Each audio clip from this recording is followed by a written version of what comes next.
A couple of months ago on this channel, I made a video reviewing one of ChessNut's smartboards called the Evo. It was a pretty well received video, but there was just one more ChessNut product that I wanted to review on this channel, the ChessNut Move. Self-moving boards have become quite a meme in the chess community because of some companies' very pathetic attempts to bring it to life. But the people at ChessNut have actually made it work. They were kind enough to send out one of their boards for me to review on this channel so I can give you guys my brutally honest review. I should also note that ChessNut have not paid me for today's video. However, if you do end up liking the board, they've given me my own discount code, jacksarkbiz, which will pop up on screen right now, where you guys can save 12% if you want to buy this board. Just like in the previous video, to properly showcase everything the ChessNut Move has to offer, we're going to split this video into a couple of segments. After each segment, we'll rate the ChessNut Move based on the segment's theme. First, we'll show off the aesthetics of the board, looking into the board's design, material, and build quality. Then we'll dive into its functionality.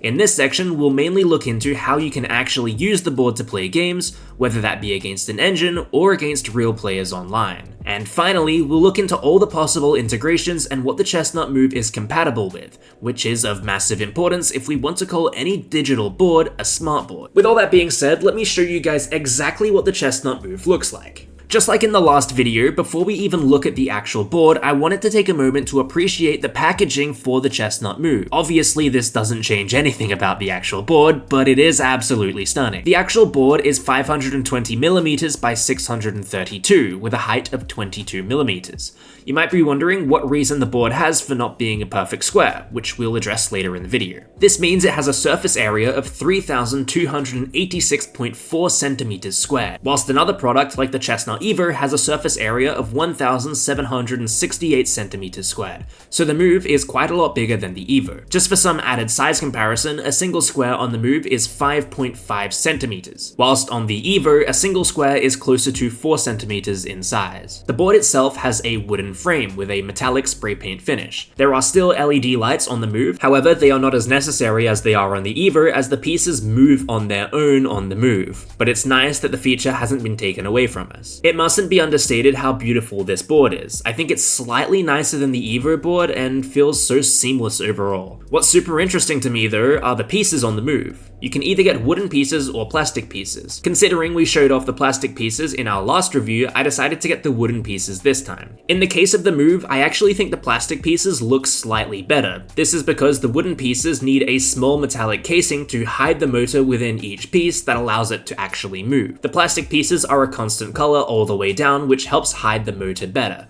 Both look nice though. It also might be important to mention that unlike ChessNut's other boards, you cannot buy pieces for the Move separately. You can only get them when you buy the board. However, because the pieces on the Move are so unique, not only are there spare motors included in the set, but ChessNut also offers piece replacements and plan on offering full replacement sets in the future. The pieces are obviously quite blocky as they need to hide the motor, but I tend to be a fan of heavier weighted chess pieces anyway, as if the pieces are too small or light, you end up just knocking them over accidentally. I'm probably not the biggest expert on how the pieces actually move. They have little wheels on the bottom that allow them to glide across the board without any human intervention. These wheels do not obstruct how the pieces sit on the board, and to be honest, when you're watching this video, it would be easy to assume they're being moved with magnets. Because there are no magnets involved, the pieces and board do need to be charged. The board is kind of the brain for the pieces, which is why it needs to be charged as well.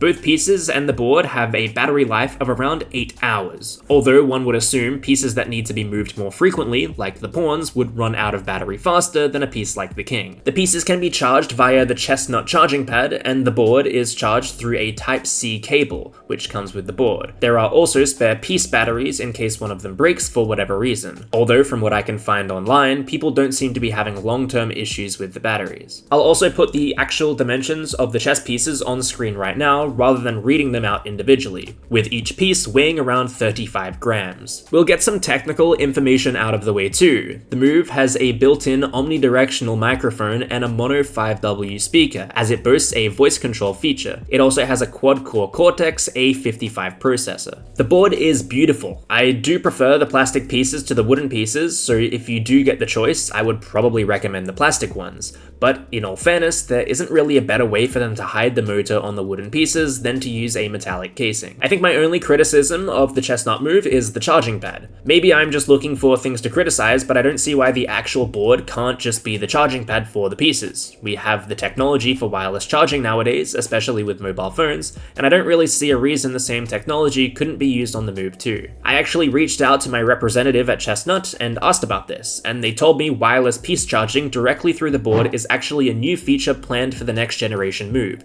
So if that's something that bothers you, you'll have a solution, although there's no set date for when that will be released. All in all, the aesthetics of the board are great. The pieces look good, the board is beautiful, and all of the specifications look fine to me. I don't see a reason that we should give the Move a different rating than what we gave the Evo, so for aesthetics, it gets a 9 out of 10. Now we need to look at the functionality of the ChessNut Move. A board looking good is just one thing, but it's the functionality that actually makes the difference. I think the best way to show the functionality of the ChessNut Move is by playing a game on it with you guys. We'll look at how the pieces move, what happens when an illegal move is made, and we'll also look at the voice activation feature. I'll also explain the setup required to actually jump into a game, so let's take a look at that. So we're gonna start by playing a game on the ChessNut Move. The ChessNut Move is to the left of me, so you guys will switch back and forth between the two views so you can see exactly how the board works. You need to connect your ChessNut Move to the mobile app through Bluetooth to actually make it work. But through this, you can access your Lichess games, your chess.com games, or you can play puzzles on the ChessNut Move. We'll start off by playing a game against one of the bots on ChessNut and then look at the other features as well. So now the game's started and we can play our first move. Let's go ahead and play d4.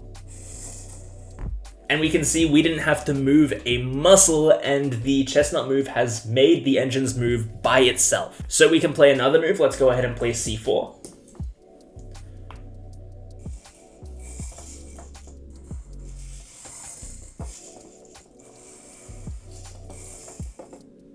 And they've went ahead and played knight f6. Now you can see when a knight needs to jump over other pieces, it will shift those pieces out of the way, which makes it take a little bit longer for the engine to take its turn. This also happens on captures and castling, but we'll show those in just a second. Now let's go ahead and play our move. I'm going to play knight c3, and the engine has played e6. Let's go ahead and play knight f3.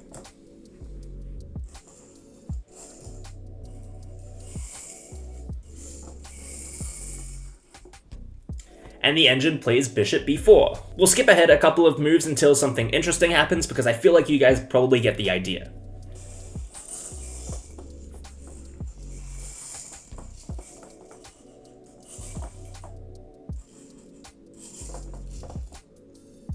So you would have just seen the footage of the engine castling, which is pretty cool. It actually doesn't take too long considering how many pieces it needs to move, but I thought you guys would like to see that.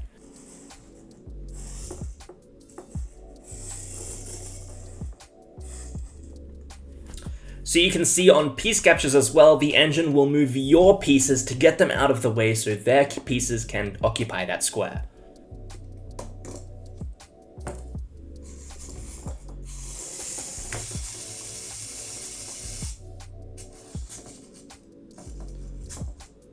You might have just seen it there for a second. This is one of the only glitches that I can find with the ChessNut Move. Sometimes the pieces ram into one another or ram into another piece, not realizing that it's there, and it takes a couple of seconds to adjust. That was a pretty tame example considering the knight was on the edge of the board anyway, but sometimes it happens on the board and the pieces just don't realize they're next to each other. I've kind of just remembered it's probably good to see what happens if we make an illegal move on this board, so let's make an illegal move right now.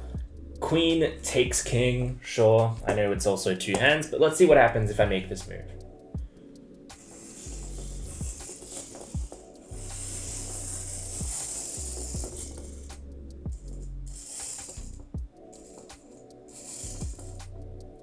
I can actually see that being a really helpful tool for beginner chess players who might accidentally make illegal moves. It kind of just resets the position and doesn't allow you to do it.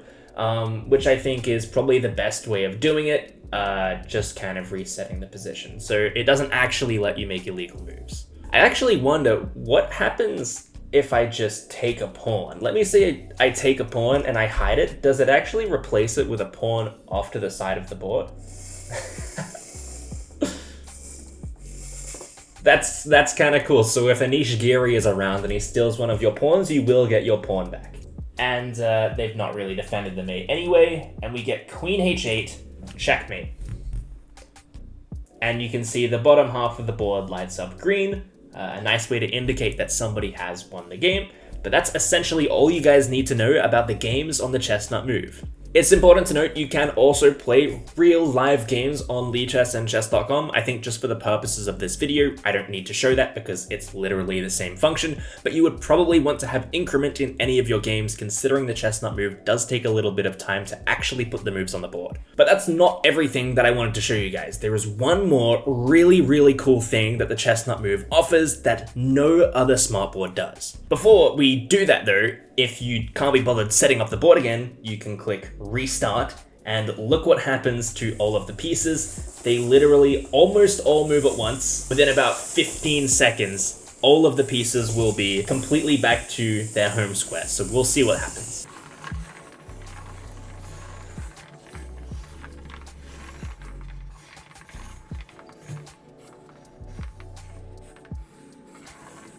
So just with the click of one button, the entire board resets and you don't have to do it yourself, which is probably a lot faster than I could set up this board by myself, so that's really useful as well. But what the ChessNut Move is most useful for is the puzzles. Now obviously the fact that it moves by itself is probably the coolest part, but I really think if you're talking about how can you use this as a tool to improve your chess, the puzzles are 100% the best feature. Because puzzles are really easy to do online, because you get a position, you solve it, and then immediately the next position pops up. But if you wanted to do that for over-the-board training and training your over-the-board vision, you would have to set up the board first before you can actually solve it, which does take a lot of time. It probably takes a couple of minutes. But if we do it on the ChessNut Move, it only takes a couple of seconds. So we can click on puzzles and you'll see on the camera, on the other camera, the ChessNut Move is setting up the puzzle for me. So I could do whatever in this time. It's only going to take a couple of seconds for them to set up the entire position, and then I get to solve it. This is really good as well because at no point in this whole process do you need to look at a bird's eye view of a board. If you look at a bird's eye view of a board before you do a puzzle in real life, it's kind of cheating because you already have that visual representation of what the puzzle looks like. But in this case, we absolutely don't. We can see what move was just played by each side. We can see that bishop g2 or bishop g3 was just played by our opponent. We must be playing for the black side, and now we need to find a solution. Okay, and I think I found the solution here. I think you need to take this knight with your bishop as the first move. And that's right, you guys might have heard the correct sound. We need to remove this knight because it defends this central pawn on e4. So they've put my bishop back onto the board, but they'll take it off now. Now my opponent needs to play a move. So they've played queen g2. So they haven't actually taken my bishop here. They found another defensive solution. But I think in this case, I'm just going to take this queen and the puzzle's complete. I'll quickly show what it looks like so we can do next game. And from this position, it'll immediately set up the next puzzle. I think this is such a cool feature. It's honestly, I think that playing games with your opponent playing the other move and ChessNut Move doing it for you is a great feature, but these puzzles is something that absolutely cannot be done any other way. There is no software, no product that actually offers this and allows you to improve your over-the-board vision. So it's a really cool feature. Other than that though, we've looked at everything that the ChessNut Move has to offer, so let's get into the summary. There's also a voice control feature on the ChessNut Move, which I'll include a video of in just a second. But it essentially allows you to say a move out loud, and the move will then be played on the board. d2 to d4.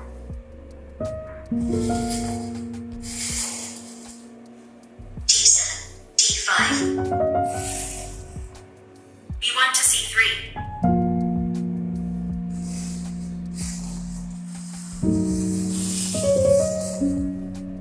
e7, e6. h2 to h4.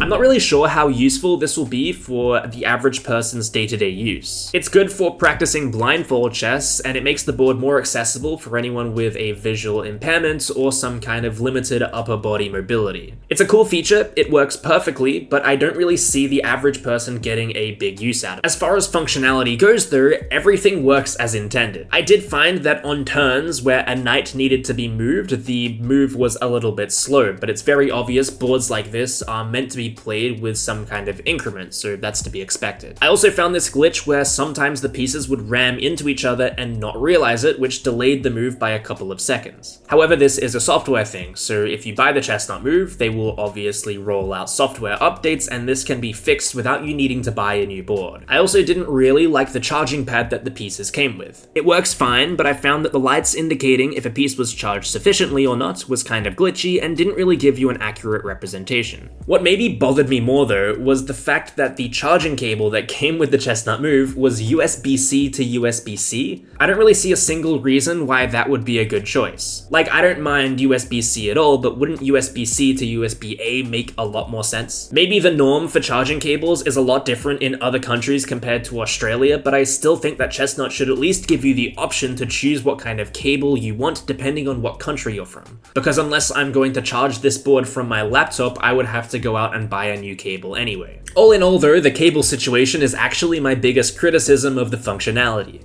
The board is great, although there is that glitch where sometimes the pieces can ram into each other, which adds a few seconds onto some moves. As previously mentioned, I also wasn't the biggest fan of the charging pad. The lights didn't feel like a great indication of whether or not a piece was charged, and I feel like we have the technology for the board to be the actual charger. It must be stated that because of the incredible ambition that the ChessNut Move has, they're going to score relatively low here. That doesn't mean the board is subpar by any means, that just means there's a lot of room for improvement because it is such an ambitious project. I think a 7 out of 10 makes the most sense here. ChessNut will obviously release a more fine-tuned version of the move in a couple of years' time. This next generation move will probably fix all of the problems that I've outlined in this video, but for now, the first generation is completely usable and a very good product. Now we need to look at the board's integration and compatibility. The move relies on connectivity to the ChessNut app. So if something isn't compatible with the ChessNut app, it's probably not compatible with the ChessNut Move. There is a workaround for this though. You should be able to connect your ChessNut Move to your PC and then use something called ChessConnect to mirror any chessboard onto your ChessNut Move. This is a third-party option though, so there might be a couple of constraints. But it does the job and gets a whole lot more life out of your board than what you originally paid for. Considering it's a third-party software, I won't include footage of it in this video, but I have tried it off camera and it does work very well. The Move connects to chess.com and Lichess natively, and what is most important in my opinion is that puzzles work so well on it, which happens to be one of the things that I criticize the Evo for. It's a shame that you need to use a third-party software to connect to something like courses or custom puzzles. But the fact is, the process with using this third-party software is very straightforward and very doable for anyone with the board. This also essentially means that everything is compatible with the ChessNut Move. But because it's not a native feature, we can't give a perfect score here. However, considering everything is technically compatible, I'm happy to give it a 9 out of 10. So now we need to summarize everything that we've talked about in today's video and give the ChessNut Move a final rating. We rated the aesthetics of the board a solid 9 out of 10, just like we did the Evo. The board is beautiful, the material quality is great, and although I did think the plastic pieces looked better, they couldn't have done much to make the wooden pieces look better than they already have. Everything seems great quality, so a 9 out of 10 rating on aesthetics seems justified. The functionality of the board is great, but considering how ambitious of a product the Move actually is, there are a few flaws. The pieces sometimes ram into each other briefly before fixing their routes. The charging pad lights were weird in my opinion, and the entire concept of a charging pad seemed like a shortcut to what could have been a cool wireless charging feature. So with that being said, I feel a 7 out of 10 rating we gave them feels very justified. Lots of room for improvement. Unlike the Evo though, the Move is not let down when it comes to compatibility. Doing puzzles specifically on the Move was so much fun. Literally, all you have to do is solve the position on your board, and then the Move will automatically set up the pieces for the next position. Technically, things like courses are compatible but need a third-party software, so until these features become native, we can only give a near-perfect 9 out of 10 score. All in all, when we take everything into account, including the $647 USD price tag, I feel that the ChessNut Move overall deserves a 9 out of 10. Obviously, the board is quite expensive, but I feel like when the pieces move on their own, you should expect a very very expensive board. Unlike the Evo, the Move, in my opinion at least, isn't just a cool thing to own, but it's actually a really good tool to improve your own chess. It's also a tool that isn't offered by any other company on the planet, which is really invaluable to me. If I'm being honest, in my day-to-day life, I didn't really use the ChessNut Evo too much, but the Move is a different story. The fact that it allows you to practice puzzles and opening courses on a board where the pieces move on their own is so unbelievably useful. To me, it makes the ChessNut Move worth every penny that you pay for it. You might not agree, I know that everyone can't justify that kind of price tag, but if you are looking for a smart board that you want to use to improve at chess, this would be my recommendation. But with that being said, thank you guys for watching today's video. And thank you again to ChessNut for sending out the ChessNut Move for me to review on the channel. Let me know in the comments below what you guys would like me to review next for this series. Whatever the top comment is, I'll reach out to them and ask them if they'd be willing to send some of their product out so we can test it on the channel. If you are interested, all of the links to ChessNut's products are in the description below so you can check them out for yourself. But apart from that, I hope you all enjoyed, and I'll see you all in the next video.